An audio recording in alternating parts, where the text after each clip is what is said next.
Này đông nhấp trai dày. Này đông nhấp trai dày.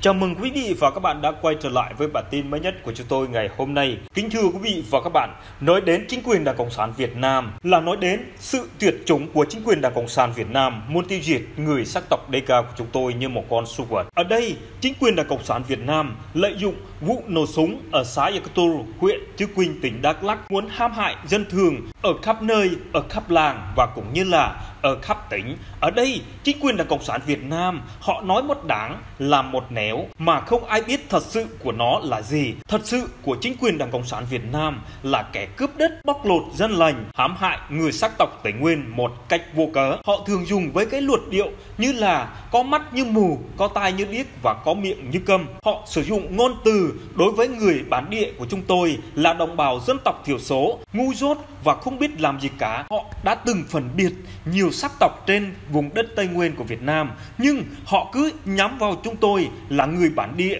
là người dân tộc thiểu số. Sự việc thực tế như hiện tại, tại sao lại có vụ nổ súng giữa người dân bản địa Tây Nguyên với chính quyền Đảng Cộng sản Việt Nam ở xã Yakutul, huyện Chư Quynh, tỉnh Đắk Lắk? Việc nói đến không bao giờ hết vì chính quyền Đảng Cộng sản Việt Nam nói láo, báo cáo hay, còn phóng viên của chính quyền Đảng Cộng sản Việt Nam nói láo, nhà báo thì nói thêm, không chính xác và cũng không sự thật với những gì mà người dân Tây Nguyên đã chịu thiệt thòi về những vấn đề mà chính quyền Bố Ráp đàn áp ngược đãi tịch thu đất đai. Khi mà người dân Tây Nguyên ở trung phần cao nguyên của Việt Nam đứng lên đòi hỏi chính quyền Đảng Cộng sản Việt Nam về quyền cơ bản của con người chỉ muốn được sở hữu những gì mà mình có. Thực tế, quyền đó là thứ nhất là quyền sở hữu đất đai của mình, và thứ hai, quyền được tự do tôn giáo, thứ ba, quyền được tự do đi lại, và thứ tư, quyền được hội họp và lập nhóm cầu nguyện Chúa ở tất cả mọi nơi. Nhưng chính quyền Đảng Cộng sản Việt Nam luôn luôn cáo buộc những người đó là kẻ phản động và khủng bố. Sau đó, Bô Ráp và bắt bớ, đánh đập, ngược đãi, bỏ tù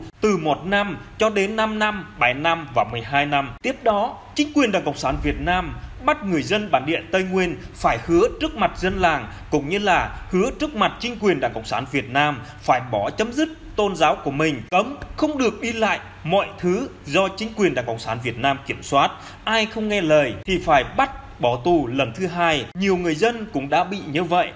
Ai cũng có lẽ hiểu về hoàn cảnh của chúng tôi. Nhưng tại sao chính quyền Đảng Cộng sản Việt Nam cho họ là con người mà cho chúng tôi là một con súc vật? Nếu họ như chúng tôi, liệu họ có đồng ý với những gì mà họ đã làm hay không? Thưa quý vị, ở đây chúng tôi là một con người. Chúng tôi muốn có cuộc sống bình đẳng như mọi người trên thế giới, cũng như là giống người Kinh của các bạn. Nhưng tại sao chính quyền Đảng Cộng sản Việt Nam lại không hiểu cái phần này và cứ cho chúng tôi và cáo buộc chúng tôi là phản động, khủng bố? Phản động nếu mà chúng tôi do chính quyền Đảng Cộng sản Việt Nam nuôi dưỡng, hay là chúng tôi cướp đất của chính quyền Đảng Cộng sản Việt Nam, khi đó chúng tôi bán đi cái đất mà chính quyền Việt Nam đã giao cho chúng tôi, hoặc là giết chính quyền Đảng Cộng sản Việt Nam, đó mới gọi là phản động và khủng bố. Nhưng đằng này như là trường hợp vụ tại Yakutul, huyện Chư Quynh, tỉnh Đắk Lắk, do chính quyền Đảng Cộng sản Việt Nam bắt bớ, đánh đập, ngược đãi, tra tấn và cưỡng chiếm đất đai của dân,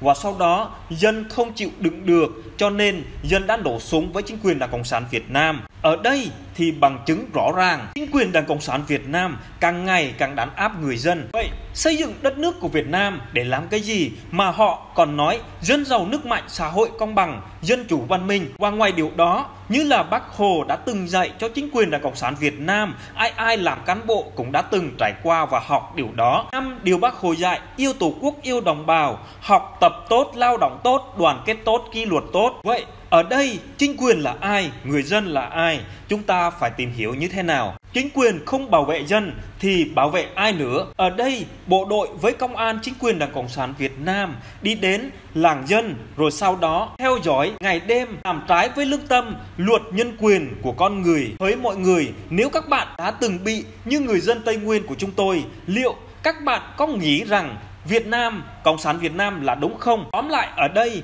chính quyền Đảng Cộng sản Việt Nam là kẻ phản động, khủng bố, kẻ cướp đất dân lành, kẻ hãm hại người dân Tây Nguyên bản địa của chúng tôi một cách phi pháp và không có luật lệ. Tóm lại, là chính quyền Đảng Cộng sản Việt Nam là loại kẻ ác độc, chỉ biết ham lợi của mình mà không nghĩ cho người dân khác. Quan trọng ở đây, tôi muốn nói cho các bạn biết rằng chính quyền Đảng Cộng sản Việt Nam là một chính quyền độc tài, âm mưu giết người diệt khẩu và sau đó đổ tội là phản động và khủng bố. Chính quyền Đảng Cộng sản Việt Nam cũng là một đất nước mà gọi là một văn minh, văn hóa cao, nhưng thực chất là một nhà nước tham ô, tham nhũng. Nếu các bạn không hiểu hoàn cảnh của người thượng của chúng tôi, xin hãy vui lòng cho chính quyền Đảng Cộng sản Việt Nam cướp đất đai của bạn đi và cũng như là cướp những gì mà bạn có. Nếu các bạn cảm thấy không vui với những điều tôi nói, bạn có thể cho những gì mà các bạn có cho chính quyền Đảng Cộng sản Việt Nam và sau đó bạn có thể sống một cách vu vơ hay là đi ăn xin,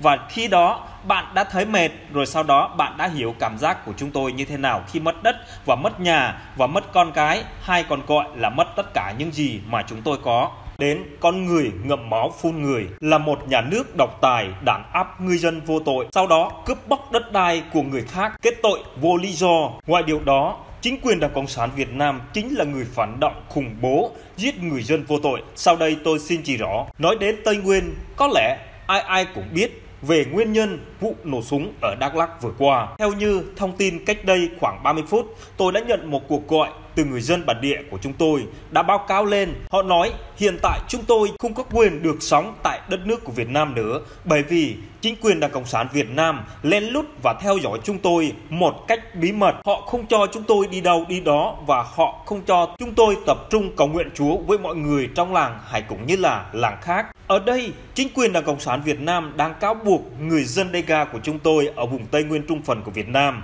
nói tụ tập đông người là để lên kế hoạch để chống phá nhà nước phản động và khủng bố. Hiện tại chúng tôi không biết để làm cách nào để tự bảo vệ bản thân của mình và cũng như là làm sao để được các quyền bình đẳng như họ. Họ còn nói với tôi rằng như thế này: mong cộng đồng quốc tế vào cuộc để giải cứu chúng tôi. Nói đến đất nước của Việt Nam là những kẻ độc tài xâm chiếm vùng Tây Nguyên Trung phần của Việt Nam mà không biết luật pháp. Ở đây, chính quyền Đảng Cộng sản Việt Nam tiêu diệt người sắc tộc người Ede Bana Sadang Sơn Tiên. Họ cũng muốn giết người, giết khẩu như là người Hơ Mông, cũng như là người Khmer Krom và người dân Cộng Hòa. Sau đó kết tội ai mà ra khỏi đất nước Việt Nam, kết tội là kẻ phản động và phản quốc khủng bố để chống lại chính quyền Đảng Cộng sản Việt Nam. Thưa quý vị, ai là kẻ phản động, ai là kẻ khủng bố và ai là kẻ cướp bóc? Đó chính là chính quyền độc tài của Cộng sản Việt Nam. Nếu các bạn hiểu về điều tôi nói ở đây, từ thời ông cha của chúng tôi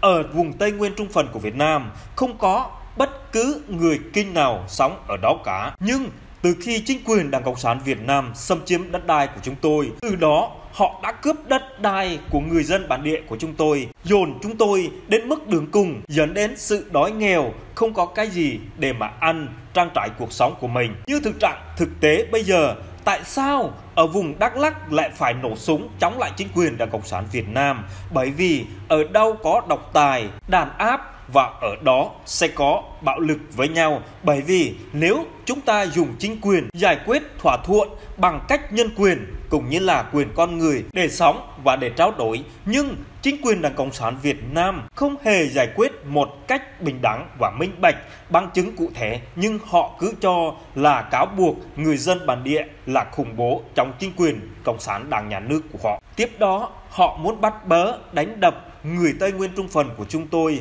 một cách vô tội mà không có ai biết, và ngoài điều đó họ muốn giết bất cứ lúc nào họ muốn, nhưng không có ai hiểu cho chúng tôi, chỉ vì những người ở ngoài nước và cũng như là nhiều người đã bị hoàn cảnh như chúng tôi mới hiểu cái câu chuyện như thế nào. Ở đây ai đã nhìn những gì Cộng sản làm và ai đã từng nghe những gì Cộng sản nói, hãy suy ngẫm cùng tôi lên tiếng vì chính quyền Đảng Cộng sản Việt Nam đàn áp, bô ráp và cướp đất của người dân bản địa Tây Nguyên của chúng tôi, và họ chiếm đoạt tất cả những gì mà chúng tôi có cho chính họ. Ngay lúc này, chúng tôi không có quyền lên tiếng và cũng như là chúng tôi không có quyền sống chung với họ. Nói đến phân biệt đối xử, và chúng tôi chưa bao giờ gọi người Kinh là khinh bỉ hay gọi người Kinh là dân tộc thiểu số hay là nhiều số. Ở đây, chính quyền Đảng Cộng sản Việt Nam đã đối xử từ chính quyền đến người dân của họ, đã gọi chúng tôi là đồng bào dân tộc thiểu số. Ngoài điều đó, họ còn nói những lời lẽ của họ là chính xác và đúng sự thật. Còn tôi muốn biết rằng ở đây tại sao chúng tôi lại không gọi người Kinh là khinh bỉ dân tộc đồng bào, hay còn gọi là người Kinh dân tộc thiểu số ở Bắc Kỳ đến vùng cao nguyên chiếm đoạt đất đai của chúng tôi. Trong thời điểm hoàn cảnh này, như các bạn cũng đã hiểu về hoàn cảnh của chúng tôi rời khỏi đất nước của Việt Nam, bởi vì chúng tôi không có quyền sống chung với họ. Họ muốn giết chúng tôi ngày đêm mà họ mong muốn và bất cứ lúc nào mà không ai biết. Sao họ lại muốn tiêu diệt chúng tôi? Bởi vì sợ chúng tôi lên tiếng với chính quyền của họ và cũng như là lên án họ với quốc tế. Điều quan trọng ở đây, họ sợ nhất chúng tôi là bởi vì chúng tôi phơi bày những sự việc vì chính quyền Đảng Cộng sản Việt Nam đã đối xử với chúng tôi. Nhưng nhiều người hả hê và còn cười cho rằng chúng tôi là kẻ phản động khủng bố. Và tôi hỏi, nếu chúng tôi cướp đất của Hà Nội thì sao? Và nếu chúng tôi giết người Kinh thì sao? Liệu người Kinh xem chúng tôi như thế nào? Ở đây thật sự của chúng tôi không muốn chia rẽ khối đoàn kết và cũng không muốn làm khó giữa người Kinh và các dân tộc ở vùng Tây Nguyên trung phần của Việt Nam. Nhưng nếu các bạn mất đi những gì các bạn có, liệu các bạn có đồng ý về điều này hay không? Với tư cách là một con người sống trong một điều kiện hòa bình, ổn định, công nghiệp hóa, hiện đại hóa, nhất là thời đại bây giờ, cuộc sống của chúng ta ai ai cũng ổn định và cuộc sống của chúng ta ai ai cũng có một hướng đi bình đẳng và dân chủ. Nhưng nếu chính quyền tước đi quyền con người của các bạn thì các bạn có đồng ý hay không? Vì chính điều này, vụ nổ súng ở tỉnh Đắk Lắk đã xảy ra vừa qua ở tại Iatur, huyện Chư Quynh, tỉnh Gia Lai đã khiến nhiều người thiệt mạng và nhiều người đau đớn và cũng như là bị chính quyền tiêu diệt và giết dần mà không ai biết. Nhiều người còn cho rằng người sắc tộc của chúng tôi là kẻ phản động khủng bố trong chính quyền nhà nước của họ. Ngoài điều đó, họ còn muốn nói chính quyền của họ để tiệt chủng chúng tôi. Ở đây, chúng tôi là một con người, chúng tôi có quyền bình đẳng và chúng tôi muốn sống trong một hòa bình và ổn định cuộc sống để làm ăn phát đạt. Nhưng tại sao người Kinh lại không hiểu cho người sắc tộc Tây Nguyên của chúng tôi? Nếu ở vùng Tây Nguyên trung phần của Việt Nam là đất của người Kinh và không phải là đất người sắc tộc Tây Nguyên của chúng tôi, chắc chắn chúng tôi không bao giờ đứng lên đấu tranh để giải phóng sắc tộc bị áp bức hoặc là đòi quyền cơ bản của con người được sống, quyền bình đẳng và cũng như là quyền sử dụng đất của chúng tôi. Đây, chính quyền Đảng Cộng sản Việt Nam cũng thừa biết rõ ràng rằng ở đó là không phải là đất của chính quyền Đảng Cộng sản Việt Nam, ở đó không phải là của cải tài sản của chính quyền Đảng Cộng sản Việt Nam. Cho nên, chính quyền Đảng Cộng sản Việt Nam muốn hãm hại chúng tôi,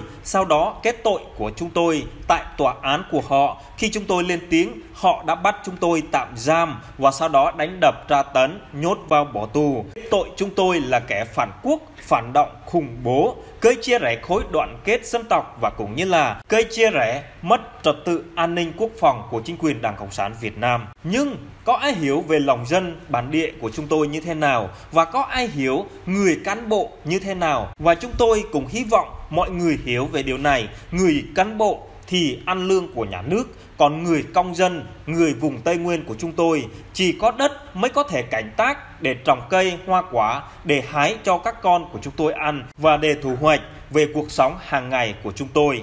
Người Kinh từ đâu ra? Kính thưa quý vị, người Kinh từ dân Bắc Kỳ đến Tây Nguyên để hãm hại dân lành và cũng như là giết hại dân lành để cướp đất, cướp bóc những gì người Tây Nguyên chúng tôi đã có, cho rằng đất nước của Tây Nguyên là đất nước của họ và họ cũng cho rằng đất nước của tất cả người sắc tộc Tây Nguyên chính là đất nước mà bố mẹ của họ đẻ ra. Ở đây là sai. Tây Nguyên là đất của người Dega cũng như là người sắc tộc Tây Nguyên của chúng tôi, chứ không phải người Kinh. Và cho nên, hãy suy nghĩ trước khi nói, đừng phân biệt chủng tộc nữa và cũng như là đừng đàn áp nữa. Bởi vì chính quyền càng đàn áp thì người dân bản địa Tây Nguyên sẽ đứng lên đấu tranh càng ngày càng nhiều và cũng như là để giải phóng sắc tộc áp bức của mình vì bị chính quyền Đảng Cộng sản Việt Nam hãm hại.